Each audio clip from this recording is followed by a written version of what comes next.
service, continued service. John Sharp, the Chancellor, still standing. We were in office at the same time in Austin, and I still have most of my hair. Anyway,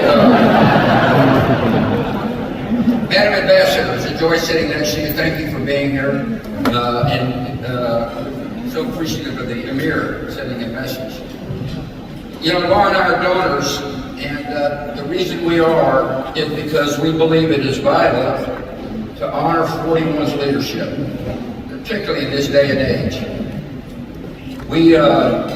What you're doing by contributing here means that historians have been able to spend a lot of time studying 41 and what he did.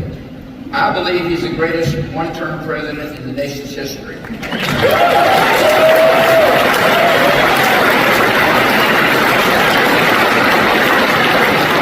it is here at the Bush Center where objective historians have come to that conclusion.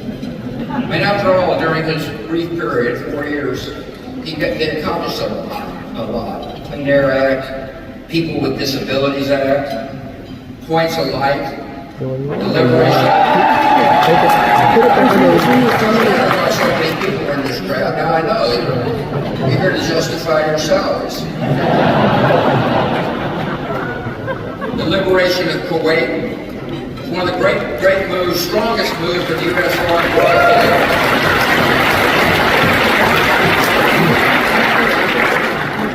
Liberation of Panama, the successful ending of the Cold War in a peaceful fashion.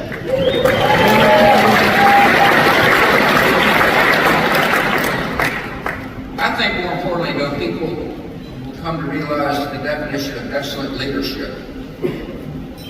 George Bush knew that in order to be an effective leader, he had to be humble, which is what he was. You have to know what you don't know and find people who do know what you don't know and listen to them. Many of you served in his administration, and we thank him for that. He had a lot of smart people around him, and he wisely listened to them.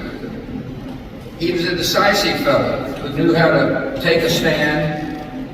He never took himself seriously, but he took his responsibilities seriously.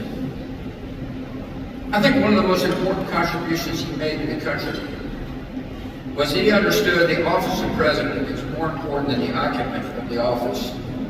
And therefore, not only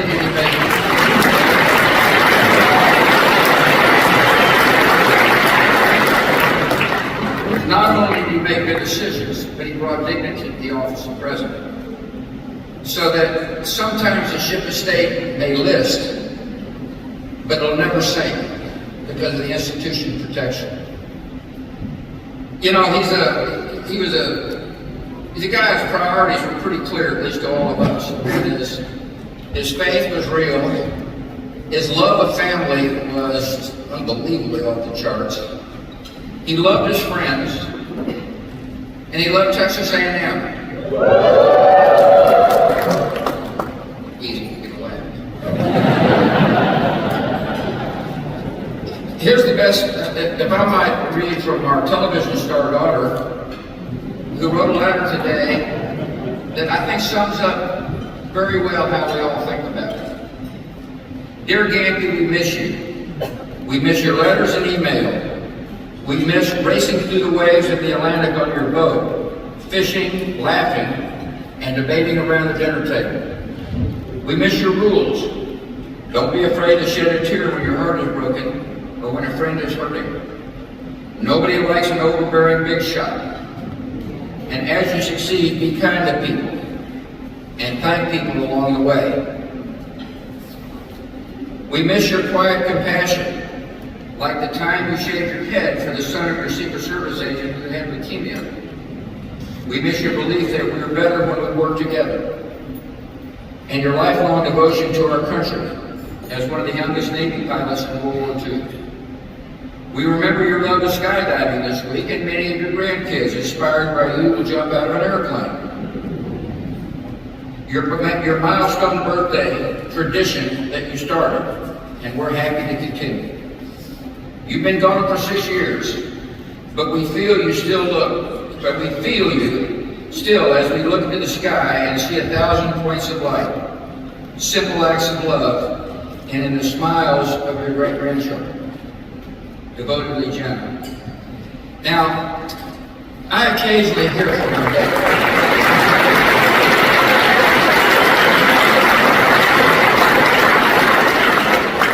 I occasionally hear from Dad.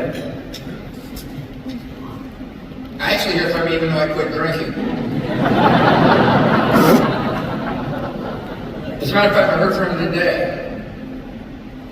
He said, whatever you do, don't talk too damn long. Now I'm honored to introduce my sister, the angel of our family, Darla Cook.